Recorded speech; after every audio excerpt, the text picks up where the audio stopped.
Bismillahirrahmanirrahim. Bismillah being here. We are studying Arbitration Act 1940. Before we are reading of section to section about this law, मैं थोड़ा सा आपको ये बताता चलूं कि जब भी कोई लॉ कोई एक्ट बनाया जाता है तो उसकी कोई बेसिक रीजन होती है, उसका बेसिक पर्पस ऑब्जेक्ट होता है। तो हम इसको डिस्कस करेंगे कि इस लॉ का ऑब्जेक्ट वेरी पर्पस क्या था। तो इंशाल्लाह अगले लेक्चर्स में फिर हम सेक्शन टू सेक्शन इसकी बेयर रीडिंग करेंगे और साथ साथ डिस्कशन भी करेंगे। इसके साथ साथ मैं ये बताता चलूं, मैं बिल्कुल ये क्लेम नहीं करता कि मैं जो बात कहूँगा 100% वो ठीक होगी। मैं खुद लॉ का एक स्टूडेंट हूँ, लर्निंग स्टेज पे हूँ, मेरे से गलती हो सकती है। जहाँ आपको लगता है कि उसमें बेहतरी की गुंजाइश है या बेहतर डिस्कशन उस पर मुमकिन है तो आप कमेंट बॉक्स में ज़रूर मेरी रहनुमाई कीजिएगा।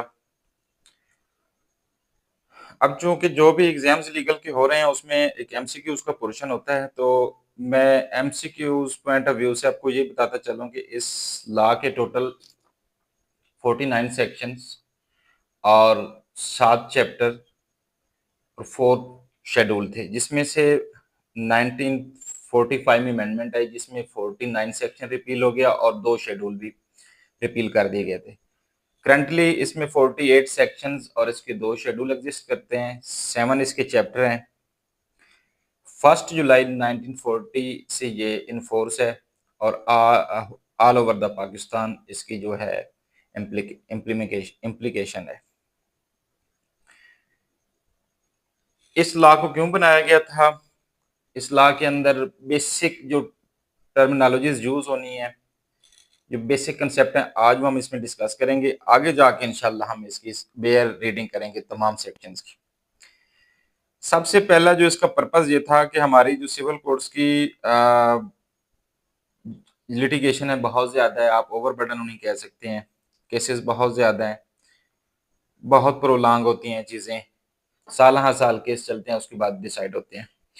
सबसे पहला इसका पर्पस ये था कि सिविल कोर्ट के अंदर जो लिटिगेशन है उसको कर्टेल करना, क्योंकि जो आर्बिट्रेशन एक्ट है इसके अंदर जो डिसीजन होता है वो बड़ा स्पीडली होता है और उसमें वो टेक्निकलिटीज लॉ का जो प्रोसीजर है वो 100% उस तरह नहीं फॉलो किया जाता, तो इसलिए इसके डिसीजन जल्दी हो जाते हैं। एक तो ये इसकी रीजन थी, दूसरा ये था कि लोगों के दरमियान इमाकेबली बड़ी दोस्ताना अंदाज में उनके जो डिस्प्यूट हैं उनको सेटलमेंट उनकी करना थ्रू आर्बिट्रेशन, इस चीज को प्रमोट करना इस लॉ का, इस एक्ट का पर्पस था।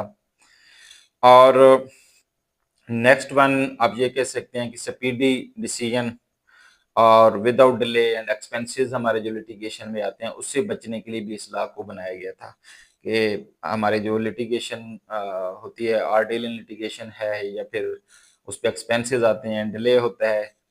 लास्ट बट नॉट लीस्ट हम ये भी कह सकते हैं कि जो इसकी टेक्निकलिटीज हैं, to avoid technicalities of procedural law, उससे बचने के लिए इस लॉ को बनाया गया था। तो इस लॉ को पढ़ने से पहले आपको पता होना चाहिए कि ये किस तरह आर्बिट्रेशन में मैटर रेफर होता है, आर्बिट्रेटर कौन होता है और आर्बिट्रेटर जो डिसीजन करता है उसे क्या कहते हैं हम लॉ की लैंग्वेज में, और उसकी जो बेसिक चीजें वो हम डिस्कस कर लेते हैं। एक तो ये जब भी मैटर आर्बिट्रेशन में जाएगा, रेफर होगा, रेफरेंस होगा, देन ये इन रिटन एग्रीमेंट होगा। जो पर्सन, जिन पर्सन्स के दरमियान डिस्प्यूट राइज है या जो डिस्प्यूटेड पार्टीज हैं वो थ्रू रिटन एग्रीमेंट ये तय करेंगे विद कंसेंट, अपनी रजामंदी के साथ कि हमारा मामला through arbitration, through arbitrators decide किया जाए। Once they decide with mutual consent कि हमारा मैटर जो है वो आर्बिट्रेशन के थ्रू हो जाए, उसके बाद कोई भी जो कोर्ट है या अथॉरिटी है उसकी जुरिस्डिक्शन सीज हो जाती है। ये फैसला फिर आर्बिट्रेशन के थ्रू ही होता है और जो पार्टीज उसमें इन्वॉल्व हैं, डिस्प्यूटेड पर्सन जो इन्वॉल्व हैं, वो उन पे ये अवार्ड बाउंड होता है। एक तो ये है आर्बिट्रेटर जो है वो इसमें सिंगल पर्सन भी हो सकता है, 2 लोग भी हो सकते हैं, 4 भी हो सकते हैं, क्योंकि इस लॉ के अंदर कोई ऐसा फिगर नहीं दिया गया कि आर्बिट्रेटर कितने होंगे। तो ये 1, 2, 3, 4 जितने रीजनेबल है ये हो सकते हैं। ये भी हो सकता है कि किसी थर्ड पर्सन को उस एग्रीमेंट में नॉमिनेट कर दिया जाए कि ये आर्बिट्रेटर आगे मुकर्रर करेगा। और कोई भी एक चीज जो होती है, कंट्रैक्ट है, एग्रीमेंट है, तो आर्बिट्रेटर इस सारे प्रोसेस में अगर कोई मिस्टेक हुई है, नेचुरल लॉ के अगेंस्ट जाके कोई डिसीजन हुआ है, कोई मिसकंडक्ट शो हुआ है आर्बिट्रेटर्स का, तो उसकी रेमेडीज हमारे पास इसी लॉ में मौजूद हैं। हर जगह पे, हर लेवल में, हर सेक्शन में इसकी रेमेडी हमारे पास अवेलेबल है। अल्टीमेटली हम कोर्ट में जाके उस चीज की दुरुस्तगी करवा सकते हैं। लेकिन अगर ऑन मेरिट डिसीजन हुआ है तो बाउंड है, वो पार्टीज उस पर अमल दरामद करने की पाबंद है और उसको बाकायदा कोर्ट के थ्रू रूल ऑफ लॉ की शेप भी दी जा सकती है। तो एक तो ये चीज आ गई कि एग्रीमेंट होगा, रिटर्न एग्रीमेंट होगा, बिटवीन पार्टीज होगा कि वो अपना मामला थ्रू आर्बिट्रेशन रिजॉल्व करवाना चाहते हैं। सेकंड वन के आर्बिट्रेटर्स की तादाद कितनी होगी वो बता दी है, कुछ भी हो सकती है। और फोर्थ वन के आर्बिट्रेटर्स में डिसाइड कैसे करेगा, वो इस पे इंक्वायरी करेगा, प्रॉपर एविडेंस भी रिकॉर्ड कर सकता है।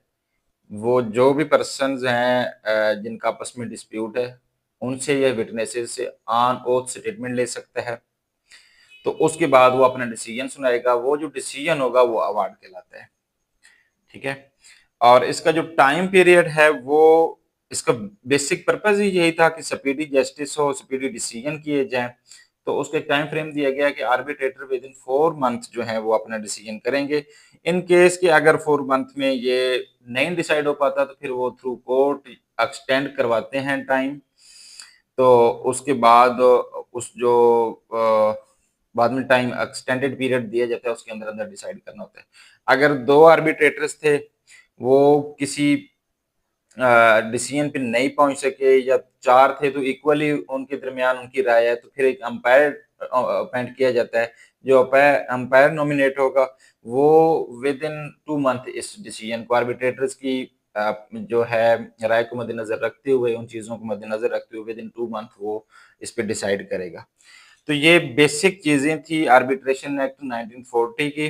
तो इंशाल्लाह अगले लेक्चर में हम इसकी सेक्शन टू सेक्शन रीडिंग करेंगे और 4-5 लेक्चर्स के अंदर हम इसको खत्म कर लेंगे। तो आज के लिए ये हमारा बेसिक इस पे लेक्चर था, इसकी बेसिक अंडरस्टैंडिंग के लिए। तो इंशाल्लाह फिर नेक्स्ट लेक्चर में मिलते हैं। Thank you.